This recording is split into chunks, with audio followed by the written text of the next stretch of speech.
कराची में एफआईए ने कार्रवाई करते हुए हवाला हुंडी में मुलव्विस मुलजिम को गिरफ्तार कर लिया है। आपको अपडेट कर रहे हैं इस हवाले से कि मुलजिम अब्दुल कादिर के कब्जे से 80 लाख रुपए बरामद किए गए हैं। कराची में फेडरल इन्वेस्टिगेशन एजेंसी की जानिब से बड़ी कार्रवाई की गई है और हवाला हुंडी में मुलव्विस मुलजिम को गिरफ्तार कर लिया गया है। मुलजिम अब्दुल कादिर के कब्जे से 80 लाख रुपए बरामद किए गए हैं।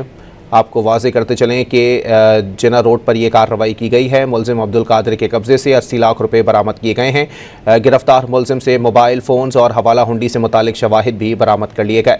मज़ीद जानते हैं डॉन न्यूज़ के नुमाइंदे आसिम खान से। आसिम, मज़ीद बताइएगा इस कार्रवाई के हवाले से। यह एफआईए कराची जोन की बड़ी कार्रवाई है और एफआईए कारपोरेट के अहम सर्किल ने कराची में कार्रवाई की है। हवाला हुंडी में मुलजिम को गिरफ्तार किया गया है। मुलजिम अब्दुल कादिर को जिना रोड से गिरफ्तार किया गया है। गिरफ्तार मुलजमान के कब्जे से 80 लाख रुपए से जायद बरामद किए गए हैं। उनके मोबाइल फोन और हवाला हुंडी से मुतालिक बरामद कर लिए गए हैं।